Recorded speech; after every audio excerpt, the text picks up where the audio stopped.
Hey there guys, and welcome to my contribution to DLP 25 stars. If you don't know what this is, it's basically a big collaboration between 25 other DLP fans and bloggers, and all the links to their videos will be in the description below.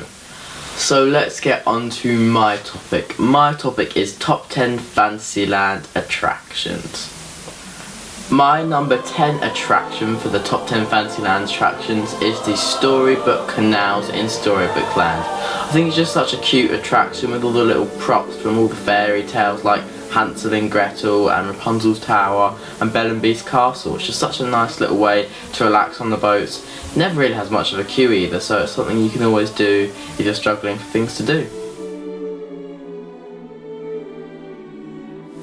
My number 9 attraction is the Carousel. The Carousel is almost like the first thing you kind of see when you enter Fantasyland through the castle. And I mean, it's such a classic Disney attraction, isn't it? Most of the Fantasyland attractions are quite classic, but I think this one's quite particular as it kind of outdoes most of the carousels you see at local fairs with its grand structure. I think it's just such a nice, like, quaint attraction.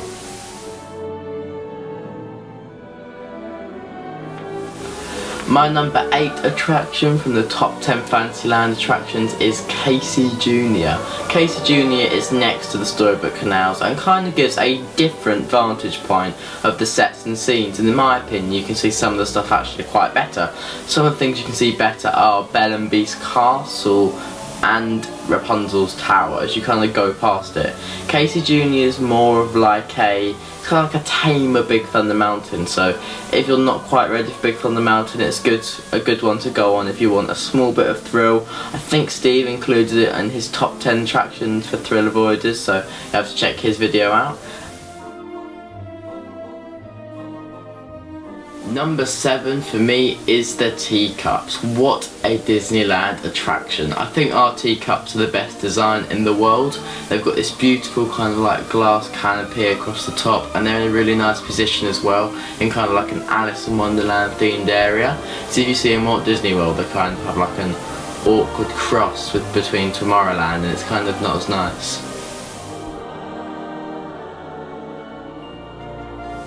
Number 6 of my top 10 Fantasyland attractions are the castle walkthroughs. If you walk through the castle, you'll kind of see they kind of have like this nice stained glass designs and tapestries and all these little details. So if you've never walked through the castle walkways before, you've got to go up the stairs. There's also a lift, up the stairs or through the lift, and have an explore. You kind of get a really nice view of Fantasyland as well across there's like a little bridge, not a bridge, like a little courtyard above the castle courtyard you can go out onto and see kind of like the designs.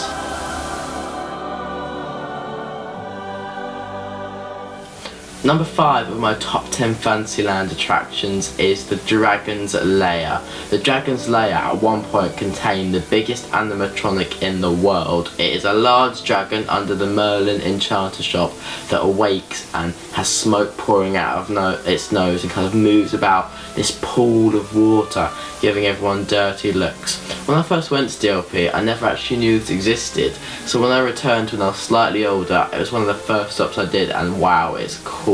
If you've never been, you've got to make sure you check that out.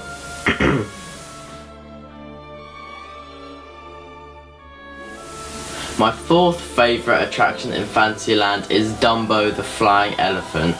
You can't really find a more iconic attraction in Disneyland, can you? I mean, when you think of Disneyland, you just think of Dumbo. I try to get this one done every trip because it's just so iconic, but I really do like this one. It's quite a lot of fun.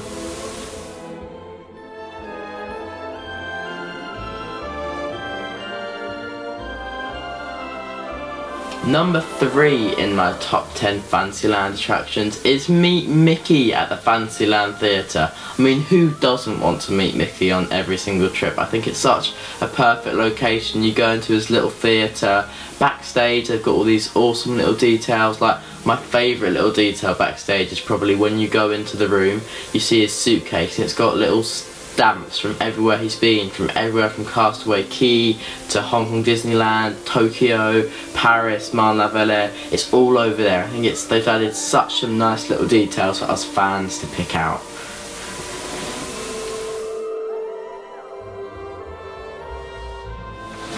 Number 2 of my favourite Fantasyland attractions is It's a Small World. I have to say this is probably a very iconic Disneyland attraction. It was imagineered by Walt Disney himself for the New York's World Fair, and even if you hate the song, come on, you deep down you really do love it, don't you? So that's why number 2 goes to It's a Small World.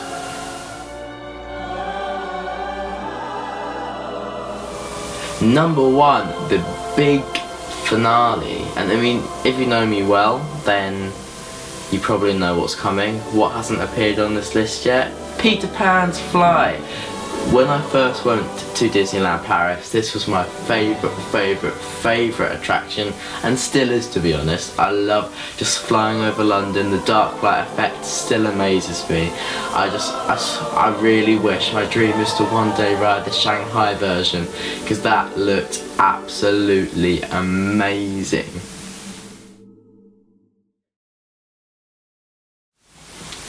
Thanks for watching my episode, guys. Sorry I'm not my usual upbeat, loud, annoying self. I'm just feeling a bit ill at the moment, so I've had a lot of struggle recording this video today. So make sure you check out the final video tomorrow from the amazing Duck and Mouse. I'm sure they've got something really special in store. Thanks for watching, guys. See you later. Bye.